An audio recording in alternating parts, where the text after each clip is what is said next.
right, so the next one's going to be a little bit controversial, but I think it bears repeating because a lot of people seem to be missing some obvious points here. What's up, YouTube? Welcome to Fred's Full Throttle. First, I wanted to wish everybody a happy new year. I hope 2022 is better than 2021, and let's get right into today's video. As my coverage of the C8 Z06 continues, things are really starting to heat up. It's been 2 weeks since I did a video about some of the latest Z06 news, and there's a whole lot to cover in a short video, so let's go. All right, so the first thing I wanted to share is a photo that was posted to Facebook by somebody named James Mulpus, and he took a couple pictures of a car carrier that was headed to the Milford Proving Grounds. I believe it was at a Chevy dealership in Flint, Michigan, and we've got a bunch of the colors actually visible in kind of real-world lighting conditions. Right at the front, we've got an Elkhart Lake blue metallic car with silver wheels. Looks really good in the daylight. That color is starting to become one of my favorites. Following that, we've got a hypersonic gray metallic car with these satin graphite wheels. I think it's the first time we've seen this combination. It looks really, really good. Behind that, we've got Accelerate Yellow with black wheels. Behind that, we've got a Torch Red, which looks like it has the Z07 package. You can see that it's got the 5-spoke carbon wheels. And then behind that, I'm not sure exactly on the color, whether it's a silver or the ceramic matrix gray. It's hard to tell. It's a little bit further away.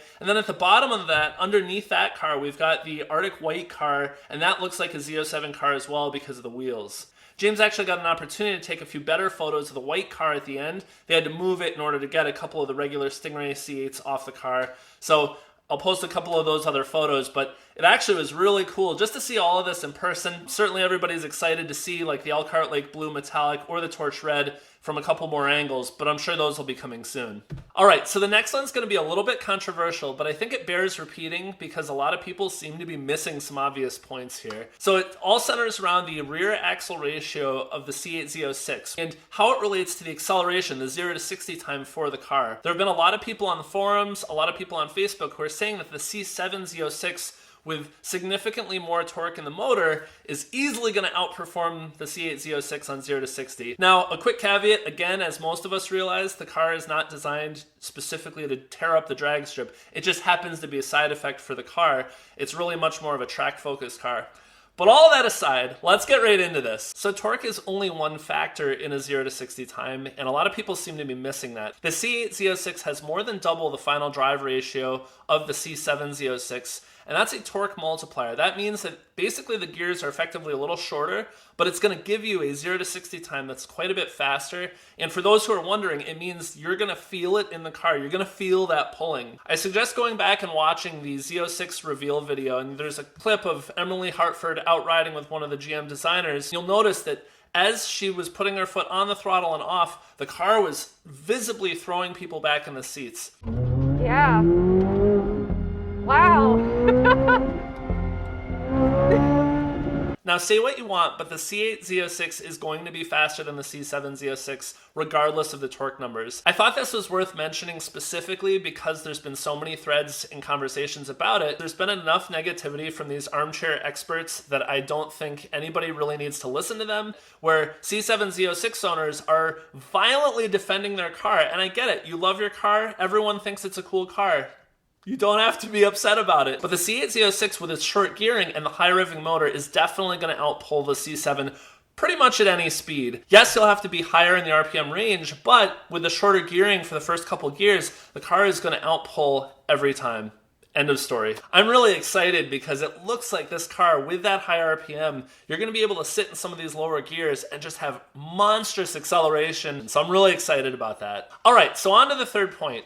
If you watched any of my recent videos, you'll likely have seen a lot of commentary around MacMulkin, the ordering process, getting MSRP, the reservations, all that stuff. And if you read through the comments, you'll see that a lot of people, besides just myself, have had a great experience with them. They're a stand-up dealership, and they're a dealership of their word. The big news here is that MacMulkin is going to be on the dealer tour. Now, in one of my last videos, I mentioned the C8 Z06 dealer tour, and I was excited about that. Now, I actually have confirmation that MacMulkin is going to be getting a C8 Z06 as part of that dealer tour. Per the owner, Tommy, and I quote, "We will be having the C8 Z06 display tour at our dealership. We are currently waiting for GM on scheduling." So that's an excellent confirmation that they will actually have a display Z06 there for people to go and check out. As soon as I know the date, I'll be sharing that on my channel, as well as I'm going to be really excited to go and see the car in person, sit in it, look at it, touch it, open the doors, the hood, everything, and really get an opportunity to see the car and film it up close, looking at all the different things.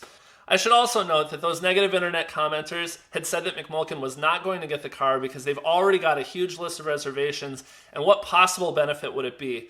Well, it gets people in the dealership, it gives prospective buyers a chance to see the car before they have to make good on the full payment for the car, and it's general goodwill for the other services that MacMulkin offers. So unfortunately, they're wrong on this one as well. All right, so the fourth point, and this one's kind of an interesting one, is that the C8 Z06 is, again, going to be a global car. Several recent interviews with a lot of the design team as well as the marketing team for Chevy have said that they are fully committed to this being a car that's available in Europe as well as in the right-hand drive markets. Now, what that means is that C8 Z06 production not only has to accommodate the demand for the North American market, but they also have to accommodate the demand in Europe, Great Britain, Japan, other markets as well. From one of my last videos, we already have 30 engine builders, which is really good, but they actually still have another 5 months to train more people before production of the car begins. And I think they're going to be doing that. Now, this part is my speculation, but I don't see any reason to think that Chevy is going to scavenge numbers of cars for Europe out of the American allocations. Instead, I think they're actually going to be training up more people so they can run more shifts or longer shifts so that they can accommodate that European market, because the demand for the car is as high as it is, and it's something that Chevy has expected. Now, I'm working to get a confirmed source for this, but I've actually heard from a couple of different places rumors that Chevy